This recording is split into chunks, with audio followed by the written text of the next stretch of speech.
자비하신 아버지, 주의 말씀으로 은혜 베풀어 주시고 하늘의 문을 활짝 열어주시고 하나님 알아가는 기쁨과 즐거움을 주시옵소서.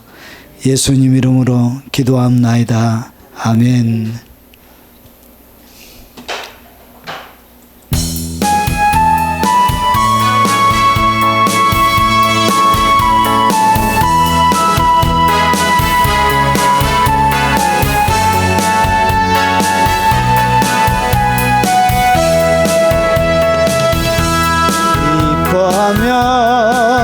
승리의 노래 부르리. 그 백성 주가 회복시키시네. 그 사랑으로 억눌렸던 자 모아 칭찬과 명성 얻게 하시네. 전심으로 기뻐하리. 전능의 왕 함께 하시네. 기뻐 외치며 주께 두 손 들리 춤을 추며 왕께 찬양해. 모든 원수를 멸하신 주님, 전능의 왕 함께 하시네. 기뻐하며 승리의 노래 부르리. 그 백성 주가 회복시키시네. 그 사랑으로 억눌렸던 자 모아 칭찬과 명성 얻게 하시네. 전심으로 기뻐하리.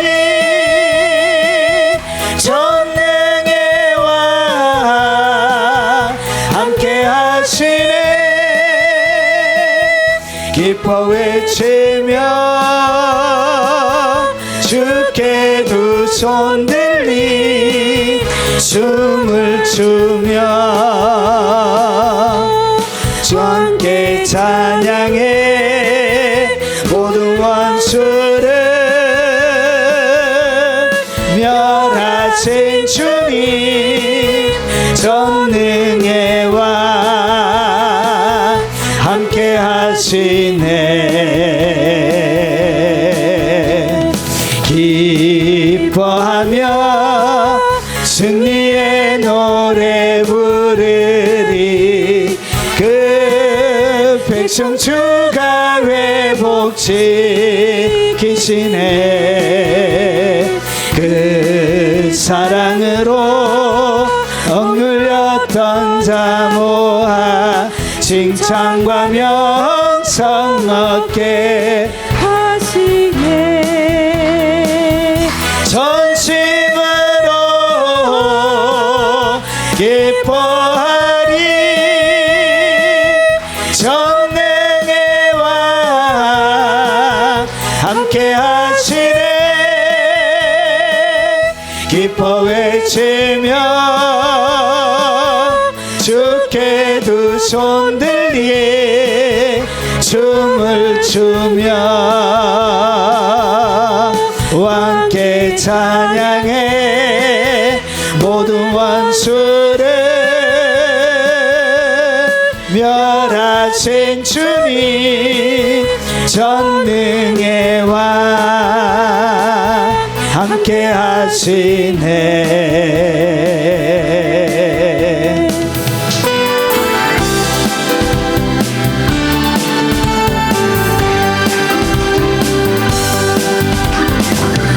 이사야의 입술에 재단수 불림 하듯 성령의 부림하여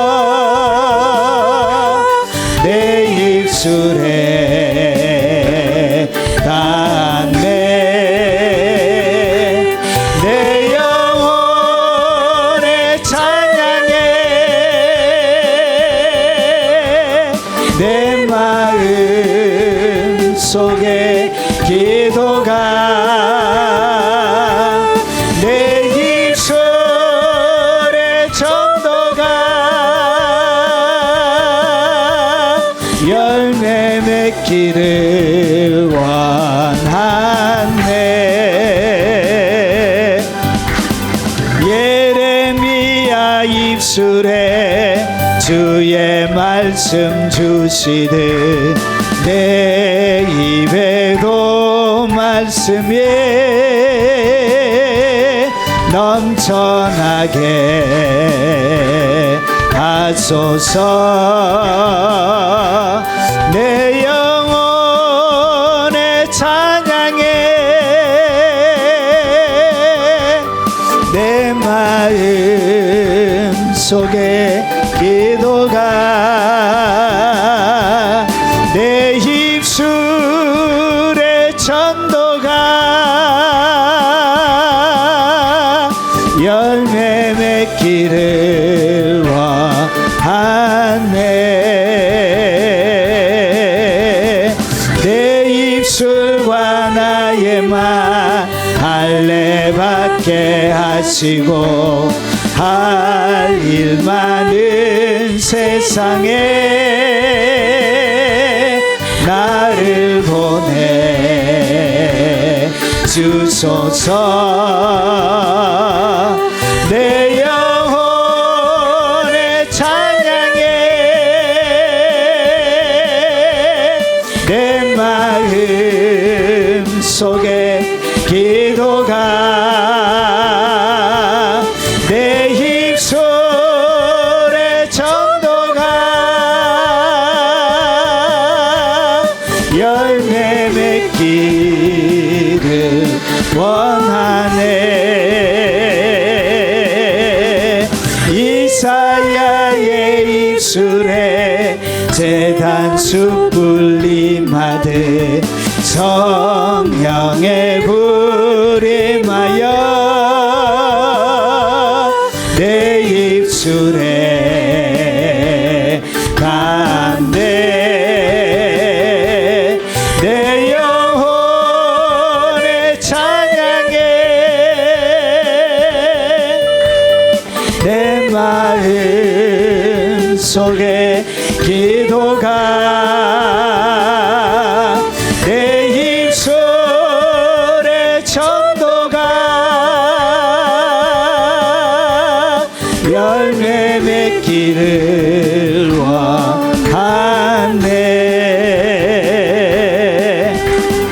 예레미야 입술에 주의 말씀 주시듯 내 입에도 말씀이 넘쳐나게 하소서. 내 영혼의 찬양에 내 마음 속에 기도가 내 입술의 전도가 열매 맺기를 원하네. 내 입술과 나의 말 할례 받게 하시고 할 일 많은 세상에 나를 보내 주소서. 내 영혼의 찬양에 내 마음 속에 기도가 내 입술의 전도가 열매 맺기 원하네.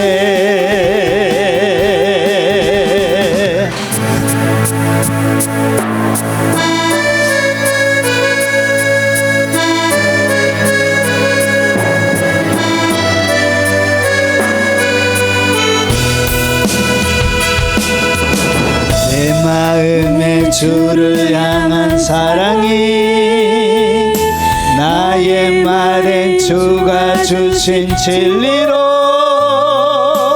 나의 눈에 주의 눈물 채워주소서.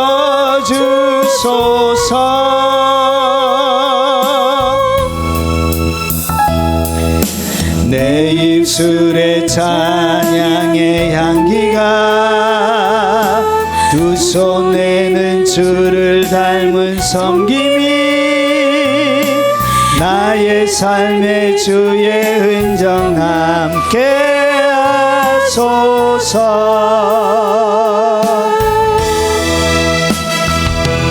하나님의 사랑이 영원히 함께하리.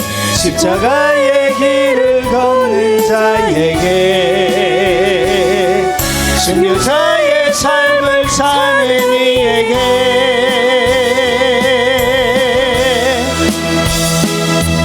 조롱하는 소리와 세상 유혹 속에도 주의 순결한 친구가 되리라. 내 생명 주님께 드리리. 주를 향한 사랑이 나의 말에 주가 주신 진리로 나의 눈에 주의 눈물 채워주소서.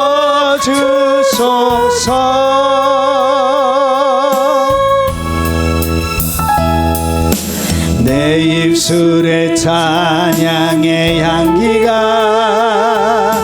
두 손에는 주를 닮은 섬김이 나의 삶에 주의 흔적 남게 하소서.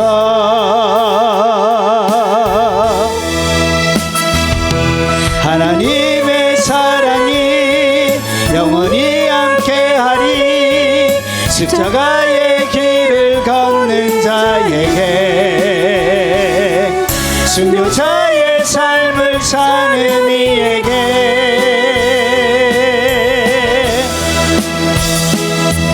조롱하는 소리와 세상 유혹 속에도 주의 순결한 친구가 되리라. 내 생명 주님께 드리리.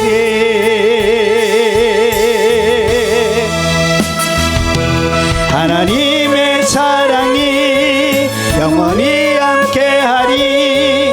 십자가의 길을 걷는 자에게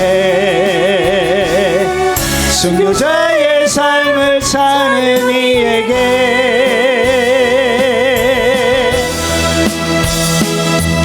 조롱하는 소리와 세상 유혹 속에도 주의 순결한 친구가 되리라.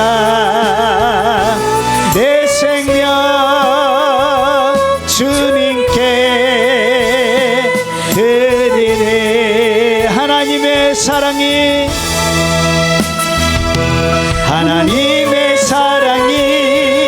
영원히 함께하리. 십자가의 길을 걷는 자에게 순교자의 삶을 사는 이에게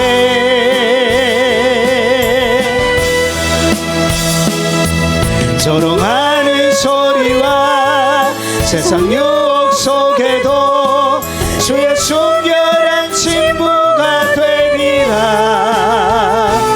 내 생명 주님께 드리리.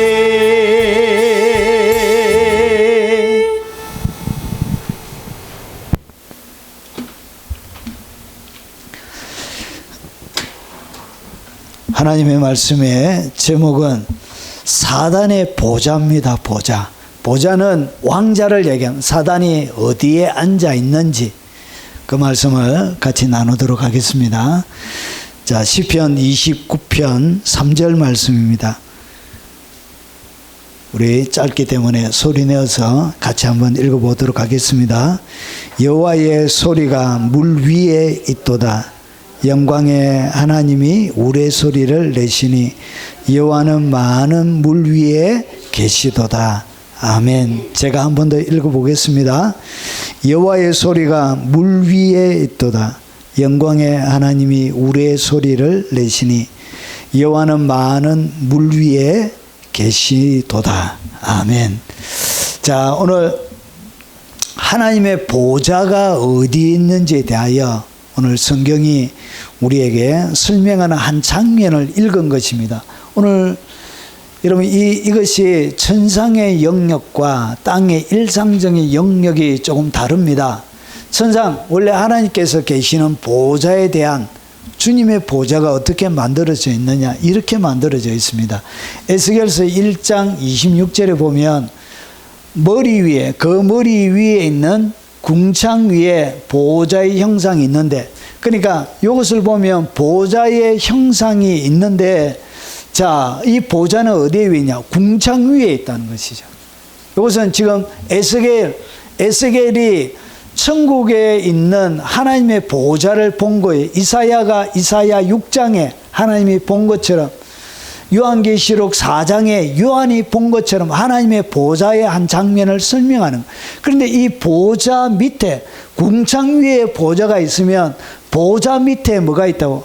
그의 궁창, 그러니까 보좌 아래에 궁창이 있는 거예요. 궁창 위에 보좌가 있으니까 궁창 아래에는, 그러니까 보좌 아래에는 뭐가 있다고? 궁창이 있는 거예요. 그러면 오늘 여기서 이야기하는 그 머리는 뭘 얘기하냐? 오늘 하나님의 보좌를 이렇게 어떤 분이 그렸는데, 자, 성경 말씀대로 하나님의 보좌가 있습니다. 그런데 이 보좌 아래에는 뭐가 있다고요? 이렇게 하얀 하나님의 궁창이 있다는 것이죠. 그래서 이 궁창 아래, 그 머리 위에 궁창, 그 머리 위에 있는 궁창 위에, 그러니까 오늘 그라는 이 머리, 뭘 얘기하냐? 이 하나님을 가장 가까이서 섬기는 서랍천사 머리를 얘기하는 거예요.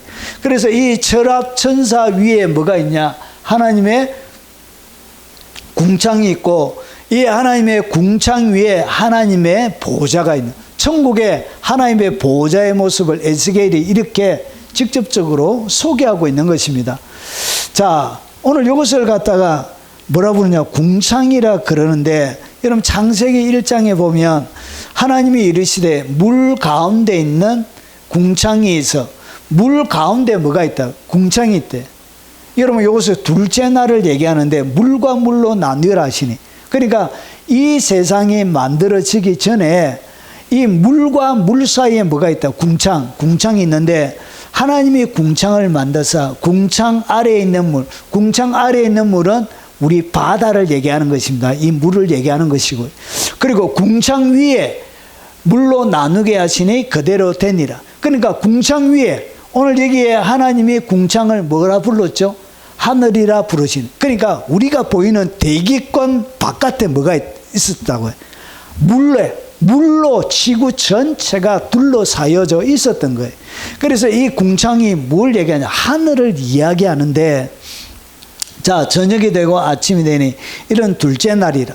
그러면 이 하나님과 이 천사들 사이에 뭐가 있다고요? 궁창이라고 불려지는 하늘인데, 이것을 갖다가 더 자세하게 본 사람이 누구냐? 요한이 더 자세하게 이 하늘로 보였던 이것이 무엇인지를 요한이 더 자세하게 보았습니다.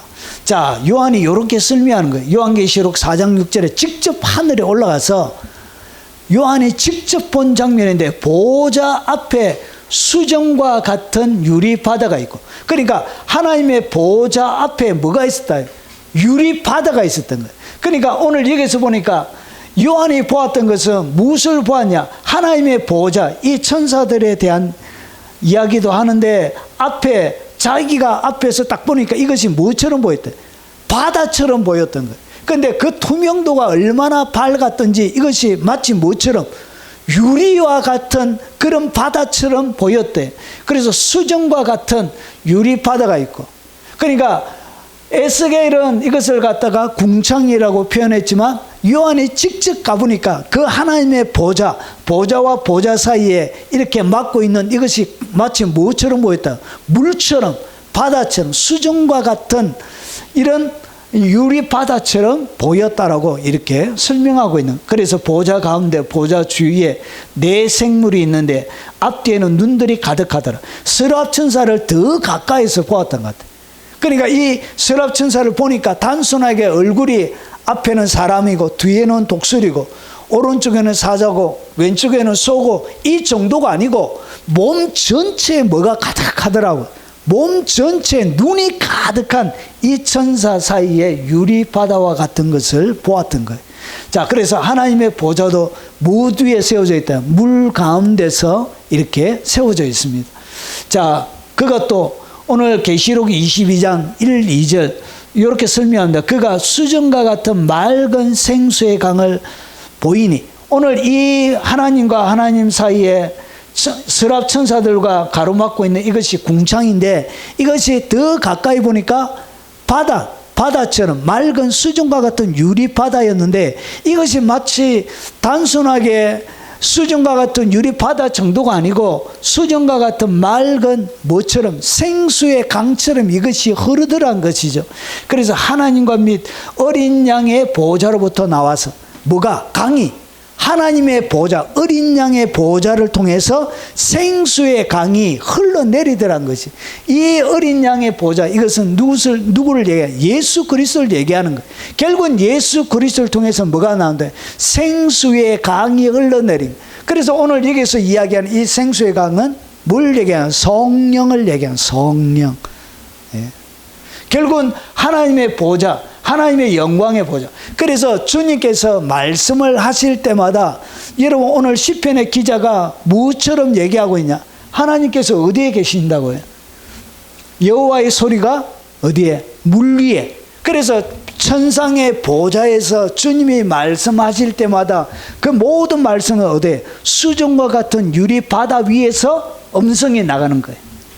오늘 요 전체적인 연결을 해드렸는데 이 의미를 아시겠지요? 그래서 여호와의 소리가 물 위에 있는, 항상 주님의 소리는 어디에? 물 위에서 나가는 것처럼 받는 모든 사람들이, 보는 사람들이 느껴지는 거예요. 그래서 영광의 하나님이 우리 소리를 내시니 여호와는 많은 물 위에 계시도다. 주님의 소리는 항상 어디에 있다고? 물 위에 있다. 물 위에. 결국은 하나님의 소리는 항상 어디 위에 머물러 있냐? 물 위에 머물러. 왜냐? 그분의 보좌 자체가 수중과 같은 맑은 유리 바다 위에서 말씀이 선포되어지기 때문에 그런 거예요. 천상의 영역이 그런 거예요. 그러면 일상의 영역도 동일한 비슷한 원리가 적용이 되는 거예요. 그래서 창세기 1장 2절부터 보세요. 땅이 온전하고 공하며 흑암은 깊은 위에 있고 하나님의 영은 수면 위에 운행하시는. 여러분 창세기가 시작될 바로 그때 지구가 햇볕도 만들어지기 전 여러분 넷째 날에 태양이 만들어져요. 넷째 날에. 그러면 첫 번째 빛이 있으라 하심에 빛이 있었더라 하는 이 빛은 태양빛과 다른 빛이에요. 다른 빛.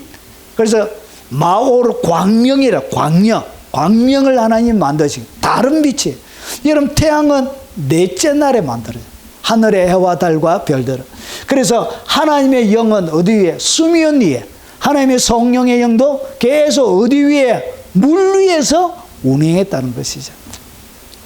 계시록 17장 5절에 보니까 또 천사가 내게 말하되 내가 본 바 엄녀가 앉아있는 물은 백성과 무리와 열국과 방언들이라. 결국은 이 물은 뭘 얘기한다고? 성경에 나오는 이 물은 여러 가지 의미가 있는데 여기 보니까 백성, 무리, 열국과 많은 언어들 위에, 방언이란 것은 말을 얘기하는 것입니다. 그래서 사람들의 말 위에 뭐가 있다고? 하나님의 성령이 운행하는 것입니다. 하나님의 보좌가 어디 위에 있다고? 물 위에 있는, 물 위에. 결국은 이 물은 사람들이 말하는 그 언어들 위에 있는 거예요. 여러분이 말하는 그 말 위에 뭐가 머문다고요? 하나님의 보좌가 일상적인 삶의 영역에서 하나님의 보좌는 말 위에 세워져요. 자, 이는 물로 씻어 말씀으로 깨끗하게 하사. 여러분, 씻으니까 깨끗하게 되지요. 그러면 물로 씻어서 말씀으로 깨끗하게 되는데, 씻어서 깨끗하게 되기 때문에 씻는 것과 깨끗하게 되는 것은 똑같은 거예요. 그러면 A와 B는 같고 B와 C가 같으면 A와 C는 같은 거예요. 그래서 오늘 물과 말씀이 뭐라고요? 요 두 개, 결국 말씀이 뭐라고요? 그게 바로 물 위에 하나님의 말씀, 결국 물이 말씀이란 것이죠. 자, 그래서 여러분 시편 22편 3절에 이스라엘의 찬송 중에 거하시는 주여, 주는 거룩하시니이다. 결국은 이스라엘 백성들이 찬송하면서 뭘 하고 있죠? 말하고 있죠. 그 말하는 중에 누가 계시는 주여, 그분의 보좌가 만들어지는 거예요. 결국은 물이 뭐라고요? 말이에요. 여러분이 말하는 그 말이 뭐가 되어진다고? 그게 물이 되는 거예요. 그 물 위에 누가 보좌가 만들어지는 거예요. 여러분, 하나님의 보좌는 여러분의 언어 위에 세워지게 됩니다. 하나님을 찬양하는 그 찬양 위에 하나님의 보좌가 임하게 됩니다. 보좌가 세워져 일상의 영역에서 그렇다는 거예요. 여러분, 요거와 똑같이 하나님께서 어디에 계시냐? 물 위에 계시기 때문에, 많은 언어들 위에 계시기 때문에 똑같이 말과 이 언어 가운데 계시는 거예요. 그러면 마귀의 보좌는 일상에서 어디에 임하는가? 여러분, 하나님의 자리를 도둑질하려고 그랬던 거예요. 그래서 7 대접을 가진 7 천사 중 하나가 와서 내게 말하여 이르되 이리로 오라, 많은 물 위에 앉은 큰 음녀가 받을 심판을 내게 보이라. 음녀도 어디에 있다고? 물 위에, 많은 물 위에 음녀가 앉아있대. 그래서 앞에 보여드렸던 계시록 17장 15절에 또 천사가 내게 말하되 내가 본 바 음녀가 앉아있는 물은, 결국은 음녀가 어디에 앉아있다고? 백성과 무리와 그리고 열국과 방언들 위에 앉아있는, 결국은 여러분 음녀가 앉아있는 보좌는 사람들이 하는 수많은 말들 가운데서 음녀가 앉아있는, 음녀를 어디에서 찾을 수 있다고? 사람들이 하는 말들 가운데서 음녀를 찾는 거예요. 결국은 음녀들은 어디에서 보좌를 터느냐? 말 위에서, 사람들이 나누는 수많은 말들 가운데서 이 음녀의 보좌만 있는 것이 아니라, 여러분 항상 사단은 자기를 드러내지 않고 다른 바벨론 왕을 드러내고 아수르 왕을 드러내고 음녀를 드러내고 거짓 선지자를 드러내서 자기가 하고 싶은 것을 하는 거예요. 아담과 하와를 속여서 그 아담과 하와 위에 자기가 왕노릇 하려고 했던 것처럼 똑같은 방법으로 사단은 지금까지 그렇게 하는 것입니다. 그래서 창세기 3장 14절에 1절과 14절에 보면 그런데 뱀은 여호와 하나님이 지으신 들 짐승 중에 가장 강교하니라. 뱀이 여자에게 물어 이르되 하나님이 참으로 너희에게 동산 모든 나무의 열매를 먹지 말라 하시더냐. 오늘 마귀가 어떻게 아담과 하와를 유혹했냐? 하와를 어떻게 유혹했냐? 말로 유혹한, 말로 따갈 때 이 말에 누가? 사단의 보좌가 세워지는 거예요. 결국은 사단의 보좌가 세워진 그 마귀를 받아들이게 되는 거예요. 뱀이 여자에게 이르되 너희가 결코 죽지 아니하리라. 그 보좌의 말을 듣는 순간 그 보좌의 지배를 받게 되어지는 것입니다. 결국은 사단의 보좌도 어디에 있다? 그들이 하는 수많은 말들 가운데서 사단의 보좌가 세워지게 되는 것입니다. 결국 내가 내뱉는 수많은 말들 가운데 이것이 하나님의 보좌가 될 수도 있고 악한 사단들의 보좌가 되는 것입니다. 결국 내가 하는 이 말들을 통해서 악한 사단들이 영향력을 행사하도록 보좌가 되도록 마치 뱀이 예전에 그랬던 것과 똑같은 방식으로 악한 사단의 보좌를 세워줄 때도 있다는 것이죠. 그래서 여러분 사람들이 나누는 수많은 언어들 가운데서 뭘 구별할 수 있어야 되냐? 하나님의 음성인지 그리고 사람의 음성인지 그리고 마귀의 음성인지 이것을 잘 분별해야 된다는 것이죠. 여러분 하나님의 보좌도 여러분이 나누는 언어 위에 결국 하나님의 언어들은 믿음의 말들 가운데 그리고 하나님을 의지하는 말들 가운데 경외하는 말들 가운데 하나님을 찬양하는 말들 가운데 그 위에 하나님께서 보좌를 세우신다는 거지. 보좌를 세운다는 것은 그 위에 임재하신다는 거예요. 그 위에 함께하게 된다는 거예요. 자, 그러면 오늘 우리가 살아가면서 수많은 말을 들을 때 이것이 마귀의 음성인지 하나님의 음성인지 사람의 음성인지 어떻게 구분하는지 좀 같이 나누도록 하겠습니다. 자, 이르되 미혹을 받지 않도록 주의하라. 미혹도 무엇으로? 말로. 말을, 언어를 통해서 여러분 가운데 와서 여러분들을 미혹하게 되는 거예요. 그래서 미혹을 받지 않도록 주의하라. 많은 사람이 내 이름으로 와서 이르되 내가 그라하며 때가 가까이 왔다 하겠으나 그들을 따르지 말라. 여러분, 때가 가까이 왔다, 이 얘기는 언제부터 한 얘기라고? 2000년 전부터 해왔던 얘기예요. 2000년 전부터 계속 뭐가 왔다고요? 때가 가까이 왔다. 지금까지 그 얘기를 하고 있는 것입니다. 여러분, 그래서 시대를 잘 분별해. 이 얘기는 놀랍고 새로운 얘기가 아니고 2000년 전부터 여러분 오늘 하나님의 사람들에게 여러분 계속 해왔던 아주 오래된 단골 주제. 자, 그러면 이 마귀들은 결국은 어떻게? 세상에 있는 수많은 민족과 열방과 그리고 그들이 나누는 많은 언어들 가운데 마귀가 뭘 펼치고 있냐? 보좌를 펼치고 있는 것입니다. 그래서 여러분, 마귀의 말을 듣고 시험 들면 되겠습니까? 안 되겠습니까? 마귀가 했던 어떤 말 듣고 시험 들면 그건 바보예요. 마귀가 하는 유혹을 듣고 상처 입어가지고 여러분 기분 나빠하고 정말 화내고 이런 것도 바보란 것이죠. 그래서 말을 들을 때 이게 마귀에게서 온지 하나님에게 왔는지 그리고 사람에게 나왔는지 잘 분별하고 마귀나 사람들이 하는 이야기에 대하여 전혀 영향을 받지 않는 그런 특별한 귀를 가져야 돼요. 귀. 그래서 뭘 훈련해야 되냐? 여러분, 사단의 영향력과 영적인 침투는 마음의 생각 그리고 듣는 귀에 언어를 통하여 여러분 가운데 들어옵니다. 그리고 마귀의 모든 공격들은 말을 통하여 들어오는 거예요. 속에서 들릴 때는 생각이고 밖에서 들릴 때는 이것이 말이 되는 거예요. 자, 그러면 어떻게 여러분의 듣는 귀를 철저하게 훈련해야 되냐? 여러분, 하나님의 말씀과 사람의 말과 마귀의 말을 어떻게 구분하느냐, 분별하느냐? 여러분, 하나님의 음성의 특징이 있습니다. 하나님의 음성을 딱 듣게 되면 그 음성을 듣는 순간 사람은 생명을 얻게 돼요. 여기에 보니까 내가 온 것은 예수님을 얘기하면 내가 온 것은 양으로 생명을 얻게 하고, 하나님의 음성을 여러분이 딱 듣게 되면 여러분의 영혼에 무슨 일이 일어나냐? 생명을 얻게 돼. 마치 죽어 있던 영혼이 꺼져 있던 불이 켜지는 것처럼, 여러분, 제가 뭔 얘기하나 생명을 꺼져 있는 불이 켜지는 것처럼 말했죠. 마치 이런 느낌이에요. 꺼져 있는 깜깜한 가운데 불이 켜지는 것처럼 생명은 이렇게. 그래서 태초에 생명이 계시나, 이 생명이 하나님과 함께 계셨으니 이 생명은 사람들에게 비치는 빛이나. 그럼 빛과 생명을 갖다가 요한복음 1장은 무엇으로 설명하고 있죠? 빛으로. 결국은 깜깜한 어두운 가운데 생명을 내가 어떻게 느꼈냐? 어두운 가운데 불이 켜지는 것처럼 내 영이 느껴지는 것을 갖다가 그것이 영의 생명을 먹는 거예요.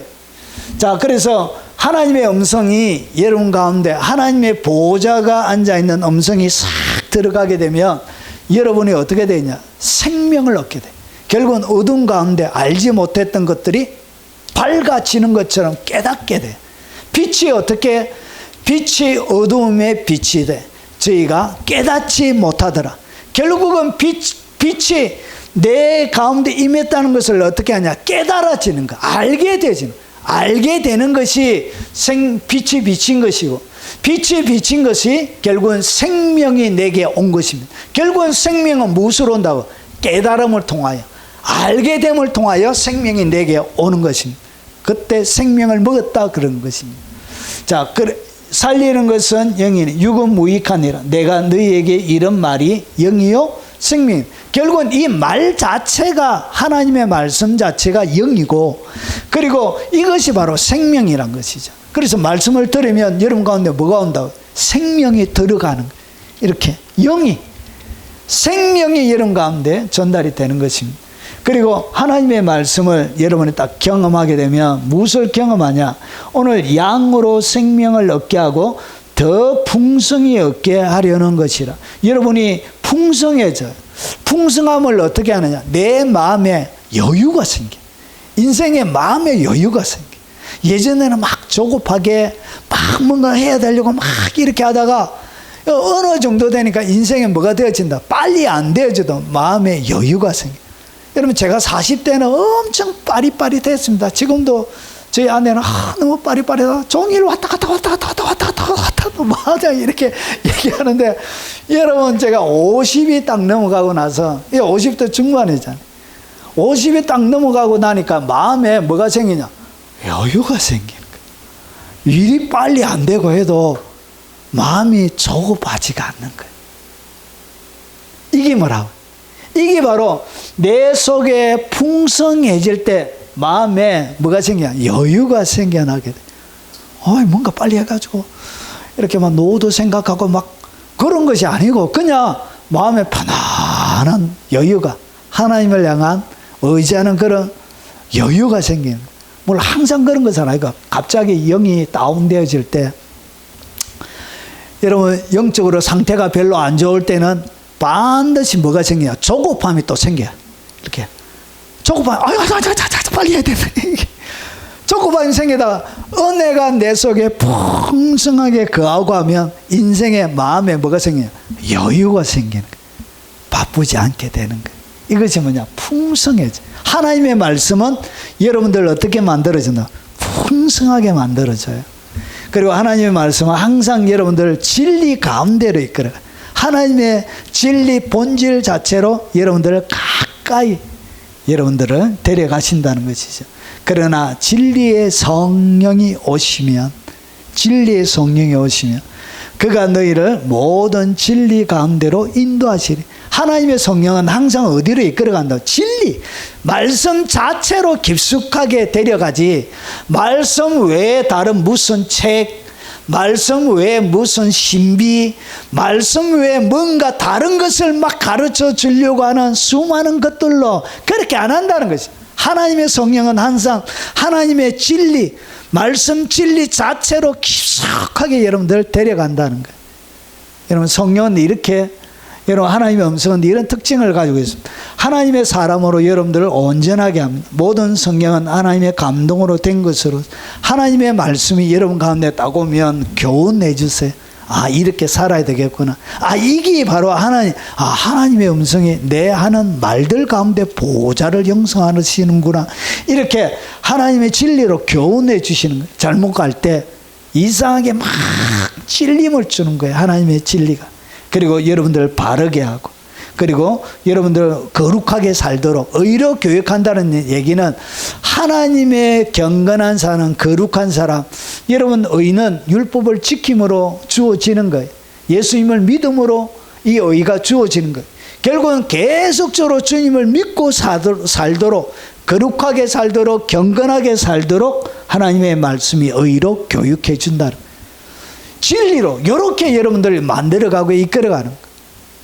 자, 그래서 하나님의 사람으로 여러분들을 온전하게 만들어가요. 하나님의 음성은 이렇게 만들어간다는 거예요.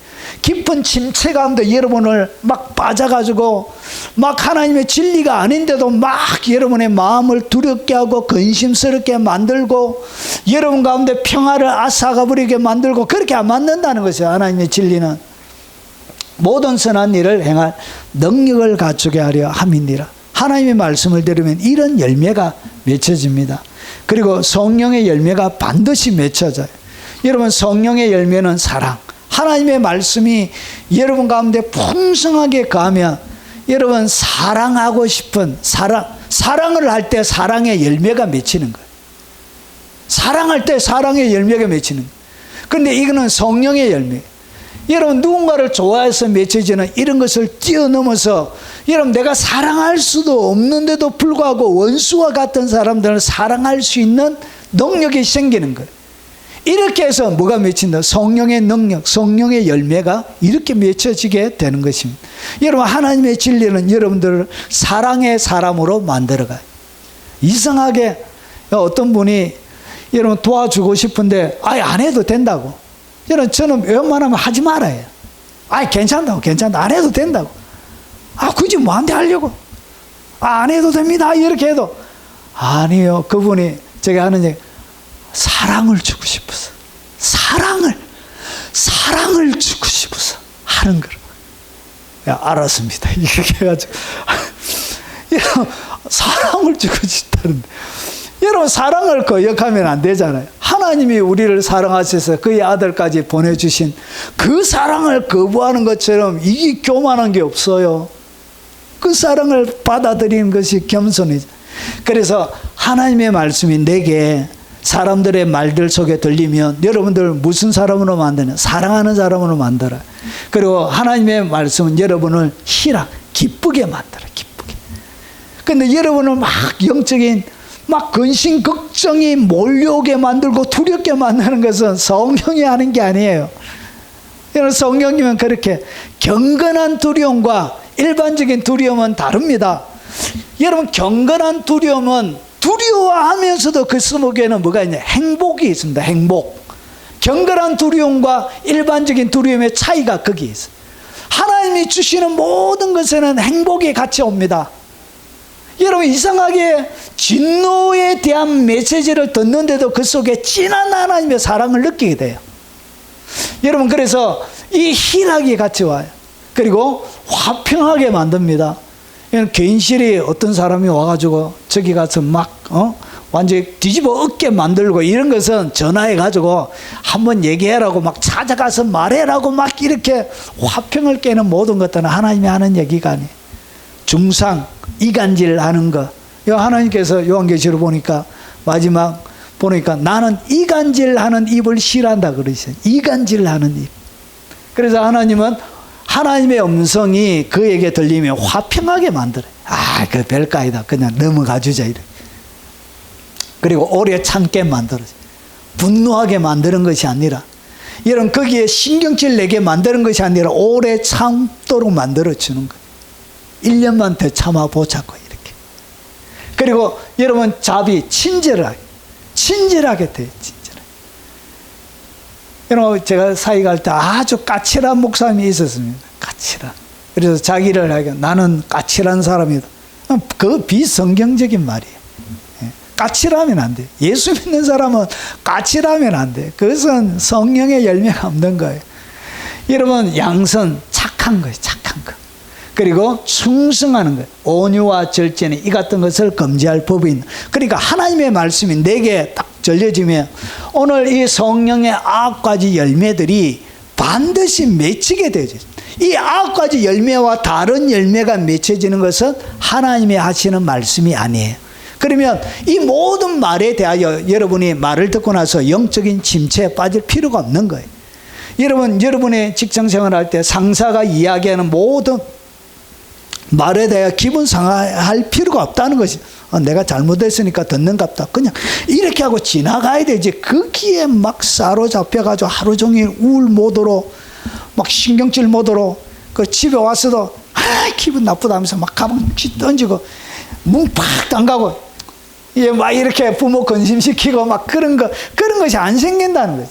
그래서 세상의 사람들이 하는 모든 말에 대하여 여러분이 귀를 훈련해야 돼요. 이 귀 듣는 귀를 철저하게 훈련해서 하나님의 음성 외에 모든 말에 대하여 여러분이 자유함을 누릴 수 있어야 된다는 것이죠. 자, 그리고 이 사람의 말의 특징은 뭐냐? 사람은 항상 자기 중심적이며 파멸로 이끌어요. 자기 중심적이에요. 모든 사람의 말은 결국은 자기 생각, 자기 감정, 자기 경험에 근거하여 말합니다. 여러분 어떤 길은 사람의 보기에 바르나 필경은 사망의 길로 가게 돼. 결국은 자기 중심적인 모든 그런 말들은 사람의 소리예요. 사람에서 나오는 말들입니다. 그리고 신앙적이고 선하게 보이지만 하나님의 뜻을 거스르는 말들이 있습니다. 정말 신앙적인 것 같고 너무나 선하게 보이지만 하나님의 뜻을 막 거스리는 말들이 있습니다. 예수께서 돌이켜 베드로에게 이르되 사단아 내 뒤로 물러가라.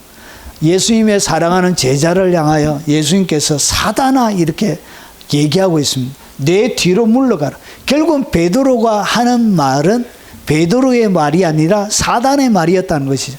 뭐라고 얘기했냐? 너는 나를 넘어지게 하는 사람. 그러니까 예수님 십자가 지지 말게, 당신에게 그런 일이 일어나면 안 됩니다라고, 예수님 십자가 지면 안 돼요, 이렇게 얼마나 신앙적이고 얼마나 선하게 예수님을 위하는 말처럼 보였잖아요.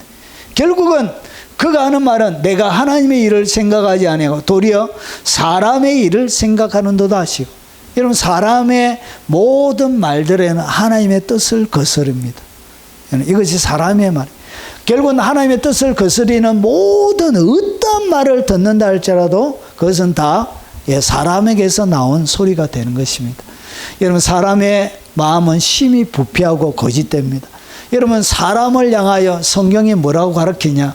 만물보다 거짓되고 심히 부패한 것은 마음이에요. 그러니까 마음이, 여러분 사람이 살아가면서 착하게 보이도 성경은 착하게 보이고 선하게 보이고 좋게 보이는 모든 사람들의 마음을 이렇게 가르쳐요. 거짓돼요.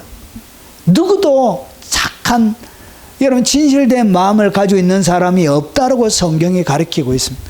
그래서 사람에 대하여 실망할 필요가 없는 거예요. 원래 본질이 그런 거예요. 거짓말하고, 여러분 뒤에서 뒷담화 까고, 여러분에 대하여 중성모략하는 거, 그것은 원래 본질이 그런 거예요.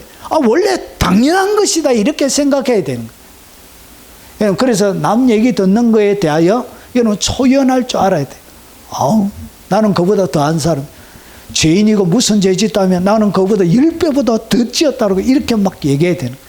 그래서 심히 부패한 것은 마음이라 누가 능히 이를 알려. 그래서 마음이 어떻게 되어져? 부패해 있다는 것이. 여러분 이것이 바로 사람의 마음속에서 나오는 말들이에요. 그래서 이 무익한, 보라 너희가 무익한 거짓말을 의존하는도다. 사람들은 뭘 좋아하냐? 진리를 좋아하지 않습니다.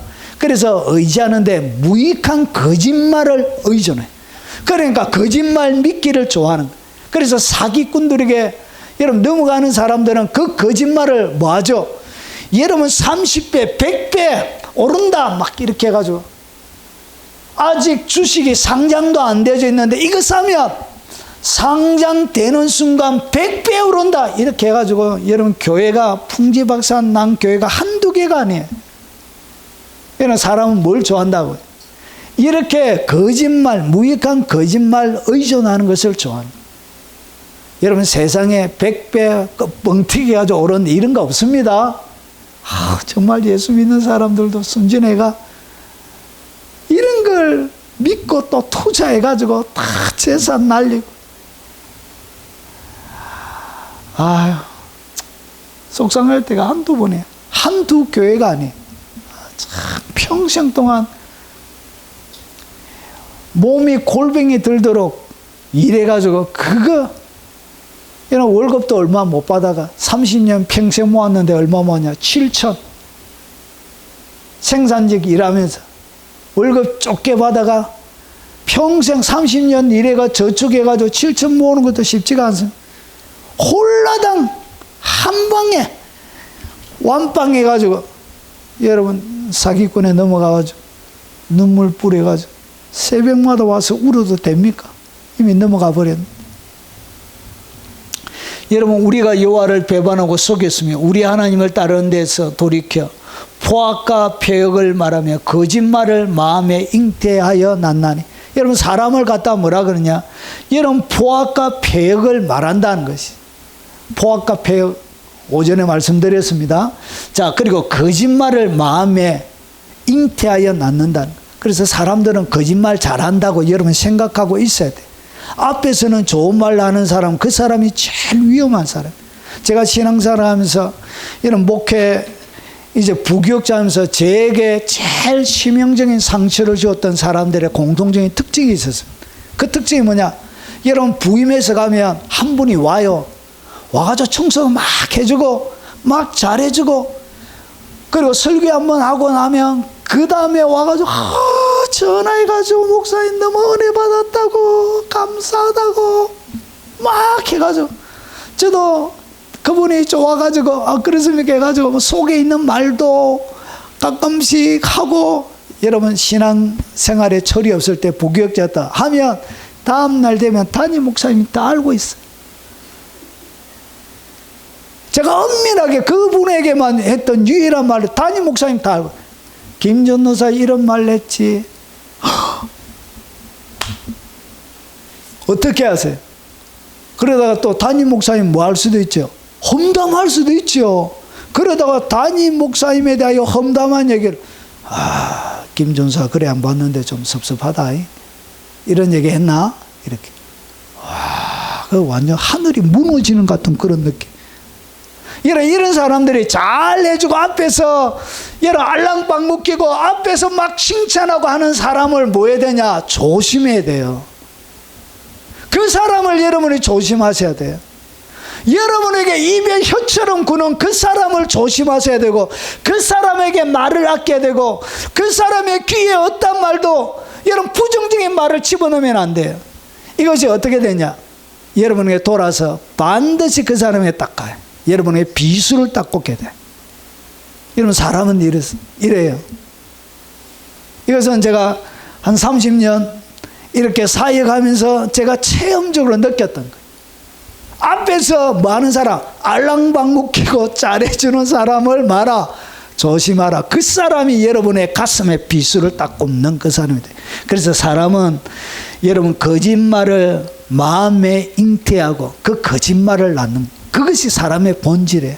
그래서 누가 거짓말 하거든, 너무나 사람의 본질에 닮았다 이렇게 하고 넘어가야 되지, 여기에 대하여 여러분이 사로잡히면 안 된다는 것이죠. 여러분 그들의 혀는 죽이는 화살이에요. 이 혀에 뭐가 있다고? 화살이. 이 혀가 화살처럼 여러분의 가슴을 꽂아요. 거짓말하며 입으로는 그 의식에 평화를 말하나 마음으로는 해를 꾸미는, 입에 평화를 말하고 있지만 마음속에는 해를 꾸미는 것이 뭐냐? 이것이 바로 사람의 본질이에요. 본질. 여러분 그래서 아무리 앞에서 좋은 말하고 친절하게 해도 그 사람의 본질을 무엇을 통하여 봐야 되냐? 말씀을 통해서 사람의 본질을 볼 줄 알아야 돼. 그래서 앞에 평화를 말하지만 이 평화가 진짜 평화가 아니고 그 마음에는 뭘 품고 있다고? 해를 꾸미고 있다는 것을 여러분이 아셔야 돼요. 그래서 말씀으로 사람을 딱 볼 줄 알아야 돼요. 예레미야 9장 8절, 그들의 혀는 죽이는 화살이라 거짓말을 하며 입으로는 똑같은 건데, 자, 사람의 마음은 심히 부패하고 거짓된데, 여기 보니까 너희가 두어 움큼 보리와 두어 조각 떡을 위하여 나를 내 백성 가운데서 욕되게 하여 거짓말을 곱게 듣는 내 백성에게. 그러니까 사람들은 뭘 듣기 좋아한다고요? 거짓말 듣기 좋아합니다. 이단에게 그 말도 안 되는 그것을 사람들은 그런 말을 듣기 좋아하는 거예요. 그러니까 부모님, 이런 신천지 가운데 자기가 열심히 신앙생활하면 부모님 구원이 보장이 됩니다. 그럼 그런 얘기는 참 좋잖아요. 나만 열심히 하면 가족들이 구원받으니까 얼마나 좋습니까? 여러분 제일 전도하기 어려운 것이 가족이잖아요. 가족의 전도가 제일 어려워요. 여러분 그래서 이런 이야기들을 어떻게 하냐? 이런 이야기들이 여러분 거짓말을 곱지 듣는 내 백성, 이런 거짓말을 사람들은 듣기를 더 좋아합니다. 그래서 너희가 거짓말을 지어내어 죽지 아니할 영혼을 죽이고 살지 못할 영혼은 살리는도다. 여러분 이렇게 거짓말로 여러분 사람들을 사람들은 이렇게 거짓말을 하는 것입니다. 그리고 자기 자랑, 자기 의의를 내세웁니다. 여러분 사람에게 나오는 이 사람의 말의 특징은 항상 자기를 자랑해요. 하나님의 의의를 모르고 자기 의의를 세우려고 자기 자랑하는 거예요. 자기 의의를 세우려고 힘써 하나님의 의의에 복종하지 아니하였는, 하나님의 뜻에 복종하지 않는 그런 삶을 살아가게 돼요. 이것이 뭐냐? 사람의 말의 특징이에요. 이런 말들에 대하여 여러분이 뭐 할 줄 알아야 되냐? 여러분 듣는 귀를 철저하게 훈련하셔야 돼요. 사람의 본질은 거짓말에 있습니다. 자기 자랑에 있고 자기 중심적인 말만 하게 되는 거예요. 그리고 마귀의 말의 특징은 첫 번째, 하나님의 말씀을 의심하게 만든다. 의심하게 만드는 모든 것들은 마귀들이 하는 거예요. 뱀이 여자에게 물어 이르되 하나님이 참으로 너에게 동산 모든 나무의 열매를 먹지 말라 하시든, 결국은 어떤 하나님의 말씀도 내가 의심하게 내 마음 가운데 생기게 되는 거예요. 의심하게 만드는 거. 그렇게 해가지고 안 된다고. 백날 해봤는데 안 되더라 하면서 이렇게. 이것이 뭐냐? 결국은 마귀가 하는 말이에요. 마귀가 하는 말은 진리를 오용하고 왜곡합니다. 자, 예수님을 유혹했던 말 두 번째인데, 이르되 내가 말이야 하나님의 아들이거든 뛰어내리라. 여러분, 하나님께서 육체를 입고 살아가는 높은 곳에서 뛰어내리라고 말한 적이 없어요. 63 빌딩에 올라가서 뛰어내리라. 여러분, 이렇게 주님이 뛰어내리라고 말한 적이 없어요. 그런데 어떻게 하냐? 마귀가 오용하고 있는 거예요. 하나님의 말씀을 지금 왜곡하고 있는 거예요. 그러면서 기록되어 있을 때 그가 하나님의 말씀을 인용하는, 그가 너를 위하여 그의 사자들을 명하시리니 그들이 손으로 너를 받들어 발이 돌에 부딪히지 않게 하리로다 하였느니라. 하나님의 말씀을 인용했는데 뭘 인용했냐? 91편을 인용한 것. 91편 11절과 12절을 인용했는데, 그가 너를 위하여 그의 천사들을 명령하사 내 모든 길에서 너를 지켜. 오늘 여기에 보니까 위에서 뛰어내리라. 뛰어내리면 뭐 하겠다? 하나님이 천사를 보내가지고 발이 돌에 부딪히지도 않겠다고 했는데, 오늘 이 말씀은 내 모든 길에서요. 길에 걸어갈 때 주님이 하신 말씀이에요. 뛰어내리란 말이 아니란 거예요. 근데 너를 지키게 하심이라. 그들이 그들의 손으로 너를 붙들어 발이 돌에 부딪히지 아니하게 하리로다. 결국은 하나님의 말씀을 어떻게 오용하고 왜곡하는 거예요. 이것이 바로 마귀의 말이에요. 마귀의 보호자가 있는 모든 말들은 항상 이렇게 들려와요. 그리고 도둑질하고 죽이고 멸망시켜요. 영적인 어두움과 침체가 동반돼요. 마귀의 말을 딱 들으면 마치 여러분이 도둑질 당하는 것처럼 그래요. 그리고 죽이고 멸망시켜요. 결국은 어떻게 하냐? 영적인 어두움과 침체가 따라오는 거예요. 이것이 뭐냐? 이게 바로 도둑질하는 거예요. 이것을 죽이고 멸망시키는 거예요. 침체가 항상 와요. 예언이나 기타 여러 사람들과 이야기할 때 영적인 어두움과 침체가 오는 것은 그건 마귀의 말이에요. 마귀의 말. 성령이 하는 말이 아니에요. 성령은 그렇게 하지 않습니다. 여러분, 헛된 영광을 구하게 합니다. 오늘 이게 보니까 헛된 영광을 구하게. 여러분, 이 땅 가운데 없어질 헛된 영광을 계속 추구하게 만드는, 대단하다고 위대하게 여러분들 평가하고 죽이는 사람이다.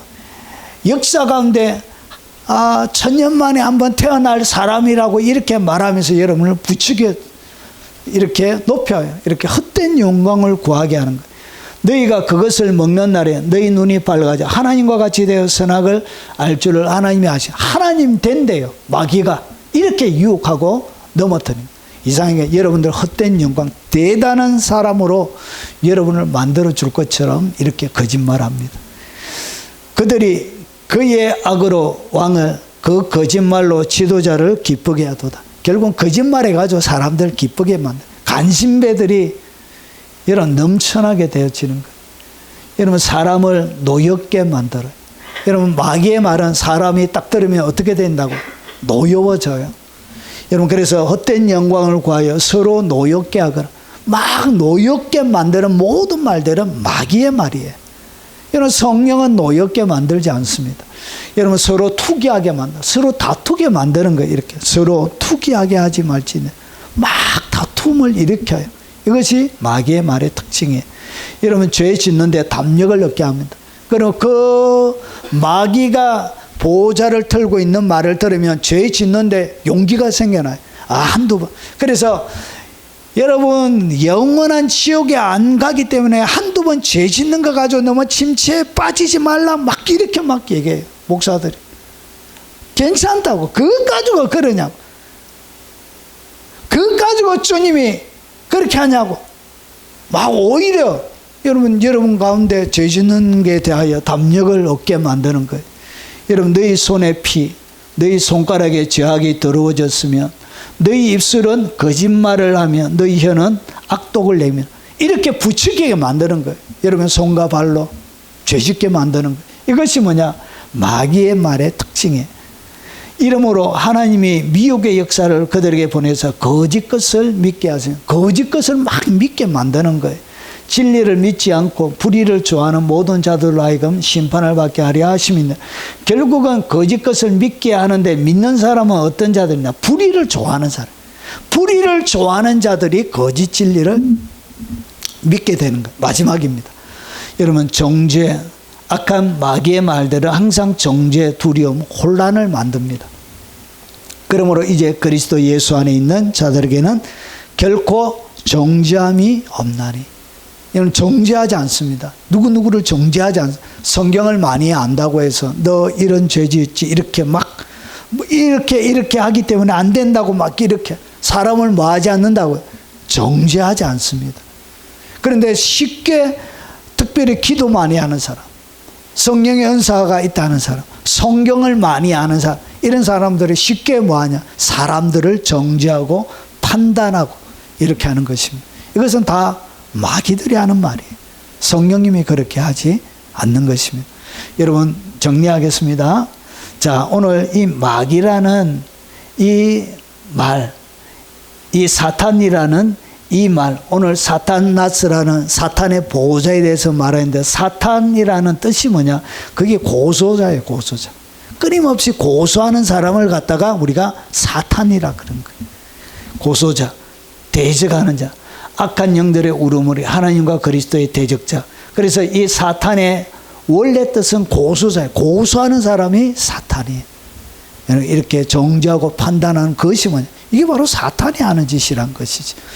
자, 오늘 하나님의 보좌가 물 위에 있는 것처럼 귀신들도 어디 위에 있냐? 이 보좌 위에, 여러분 말들 위에, 물 위에 보좌를 얹길 원하는 거예요. 그래서 하나님의 음성은 그런 특징 열매들이 있고, 사람의 말은 그런 특징이 있고, 특별히 이 마귀의 말, 이 마귀의 보좌는 어디에 있냐? 요 위에 있습니다. 하나님의 말씀을 의심하게 만드는 그 위에 뭐가 있다? 그 사단의 보좌가 거기에 있습니다. 사단의, 그래서 보좌가 앉혀지면 영향력을 행사합니다. 여러분, 이 왕권을, 사단의 보좌라는 것은 왕권, 호를 가지고 여러분들에게 지배하기 시작합니다. 오늘 의심하게 만드는 그 자리, 그 말이 뭐냐? 그게 사단의 보좌가 있는 자리예요.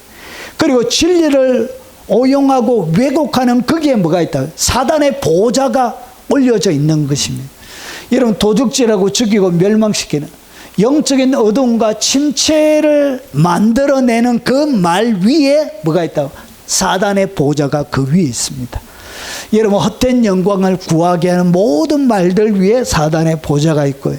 사람을 노엽게 만드는 그 모든 것들 위에 사단의 보좌가, 그 위에 바로 사단의 보좌가 있는 것입니다. 서로 투기하게 만들고, 여러분, 죄 짓는데 담력을 일으키는 그 모든 행위들 가운데 사단의 보좌가 그 위에 있습니다. 그리고 사람을 정죄하고 두렵게 만들고 혼란하게 만드는 모든 그 말, 언어들 위에 뭐가 있냐? 사단의 보좌가 그 위에 있습니다. 여러분, 잘 분별하시고, 이 땅 가운데 사단의 보좌를 가진 사람이 아니라 하나님의 임재의 보좌를 여러분의 언어 위에 가지고 있는 그런 하나님의 땅 위에 머무는 천상의 세계가 되는 복이 여러분들에게 있으시길 주의 이름으로 축원합니다. 오늘 들은 말씀 기억하며 찬양하고 죽도록 예배 마치도록 하겠습니다.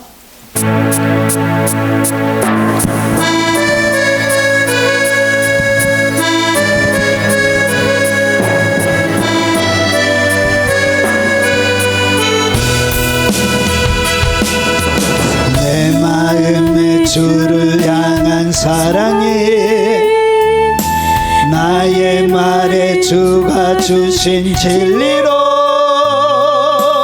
나의 눈에 주의 눈물 채워주소서.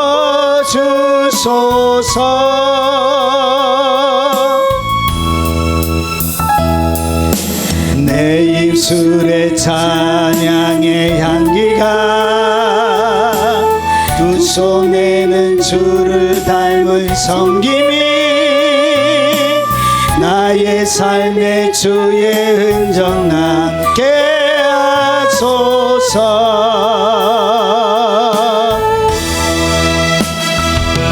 하나님의 사랑이 영원히 함께하리. 십자가의 길을 걷는 자에게, 순교자의 삶을 사는 이에게,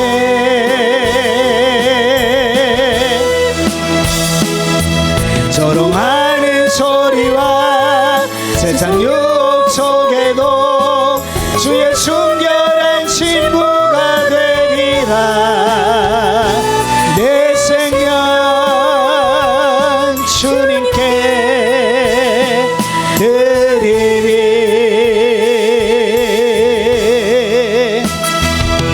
하나님의 사랑이 영원히 함께하리. 십자가의 길을 걷는 자에게, 순교자의 삶을 사는 이에게,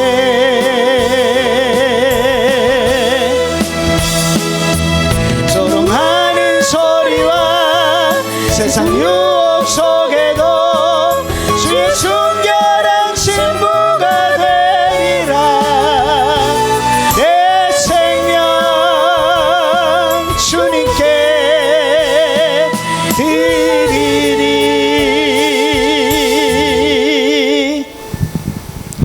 지금은 우리 구주 예수 그리스도의 은혜와 성부 하나님의 지극하고 거신 사랑과 성령님이 함께 하심으로 날마다 하나님의 음성인지 사람의 말인지 마귀의 음성인지 철저하게 분별하고 나의 언어 위에 하나님의 보호자가 임하도록 평생의 믿음의 말로, 하나님을 찬양하는 말로, 그리고 감사하는 말로, 하나님을 높여드리는 영광의 말로, 하나님을 향한 송축의 말로 채워서 하나님 앞에 올려드리길 원하는 이 자리에 참석한 모든 주의 백성들 머리 위에, 그들의 입 위에, 그리고 그들이 듣는 귀 위에, 그리고 마음으로 품고 그리고 생각하는 그들의 생각 위에, 그리고 이 영상으로 예배하며 귀한 하나님의 말씀에 따라 살아가길 원하는